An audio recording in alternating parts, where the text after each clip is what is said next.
Bonsoir à toutes et à tous et bienvenue dans le monde des institutions.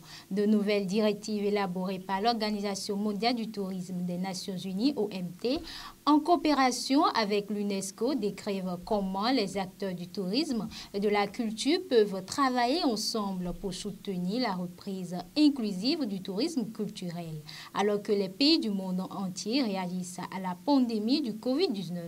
La publication intitulée Cultural Tourism s'appuie sur les connaissances et l'expertise des deux institutions des Nations unies pour analyser l'impact de la pandémie sur les secteurs respectifs. Cela comprend la manière dont les revenus touristiques perdus ont un impact important sur les populations, les sites du patrimoine ainsi que les activités, les institutions et les espaces culturels et qui portent aussi atteinte à la compétitivité des destinations et à leur différenciation sur le marché.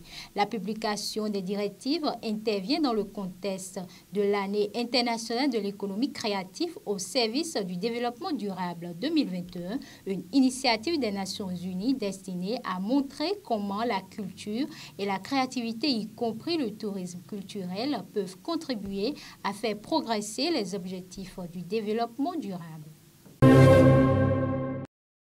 L'Organisation mondiale de la santé, OMS, a salué la contribution de la Russie dans le développement de la science en ce qui concerne l'élaboration du vaccin contre le nouveau coronavirus COVID-19. Le patron de l'organisation onusienne, Tedros Adhanom, a fait cette déclaration au cours d'un entretien en visioconférence avec le ministre russe ce dimanche 7 mars 2021. Les discussions ont particulièrement porté sur la validation du vaccin. J'ai eu une conversation avec le ministre russe de la Santé à propos de la réponse au Covid-19 dans le monde et en Russie, ainsi que du vaccin Sputnik V et de l'homologation des vaccins au titre de la procédure pour les situations d'urgence. J'apprécie l'investissement de la Russie dans la science, a-t-il écrit sur le réseau de l'Oiseau Bleu. À en croire un communiqué du ministère russe de la Santé, la discussion a particulièrement porté sur la validation du vaccin Sputnik V s'agissant de la procédure pour les cas urgents. Cette dernière permet au pays d'accélérer le propre processus d'homologation du vaccin afin d'importer de commencer les campagnes de vaccination. Il reviendra donc à l'OMS et à l'UNICEF d'acheter le sérum validé pour le distribuer par la suite aux pays qui en éprouvent davantage le besoin.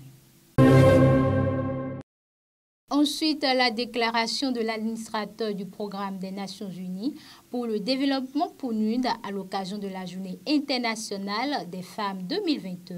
Je cite, « Cette année, la Journée internationale des femmes ne ressemble en aucune autre. Alors que les pays et la communauté se relèvent peu à peu d'une pandémie dévastatrice, une opportunité s'offre à nous de mettre enfin un terme à l'exclusion et à la marginalisation des femmes et des filles. Mais pour ce faire, il nous faut agir maintenant. Les femmes doivent avoir la possibilité de jouer un rôle à part entière dans l'élaboration des décisions cruciales actuellement prises par les pays pour affronter à se relever de la pandémie de Covid-19. Choix qui auront des répercussions sur le bien-être des populations et de la planète tout entière pour les générations à venir. Et puis, le Fonds des Nations Unies pour la population, UNFPA, est présent au Bénin depuis 1972. Le 9e programme de coopération quinquennale 2019-2023 a été élaboré à travers un processus participatif et inclusif avec le gouvernement, la société civile, les agences des Nations Unies et les partenaires bilatéraux intervenant dans le domaine. Dans la continuité des actions réalisées depuis des décennies, en voici les principaux engagements. Permettre à chaque jeune d'accomplir son potentiel, permettre que chaque grossesse soit, permettre à chaque femme d'accoucher sans danger, bannir les pratiques néfastes et rendre visibles les invisibles. L'UNFPA mobilisera des ressources pour renforcer la collecte, l'analyse et l'utilisation des données sociodémographiques pour un système statistique fiable et de qualité. Le programme UniWin de l'UNESCO encourage la coopération internationale et la création du réseau entre les universités. Il contribue à renforcer les établissements d'enseignement supérieur dans le monde, à réduire la fracture cognitive, à mobiliser l'expertise universitaire et à collaborer à la mise en œuvre du programme de développement durable à l'horizon 2030. Lancé en 1992, le programme soutient la création de chaires UNESCO et de réseaux UNIWIN sur les grandes questions prioritaires en lien avec les domaines de compétences de l'UNESCO, à savoir l'éducation, les sciences exactes et naturelles, les sciences sociales, la culture et la communication. Le réseau compte actuellement plus de 830 chaires UNESCO et programmes de coopération répartis dans plus de 110 États membres de l'UNESCO.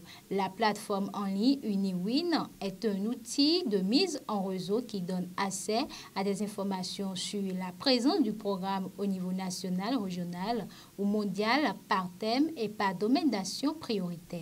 Elle fournit aussi des renseignements sur les activités des chaires et réseaux, sur leur contribution aux ODD et au programme en 2030. La plateforme sert également d'outil de gestion de programmes pour l'ensemble des processus, des propositions et reconductions de projets à la soumission des rapports d'activité en passant par la nomination de nouveaux titulaires de chaires ou coordonnateurs de réseau. Au Cameroun, selon les informations fournies par l'Association professionnelle des établissements de crédit du Cameroun, APECAM, le secteur bancaire du pays affiche des créances en souffrance en hausse de 16,6% au 31 décembre 2020. Au sens de la Commission bancaire de l'Afrique centrale, COBAC, il s'agit des créances immobilisées, des créances impayées et des créances douteuses.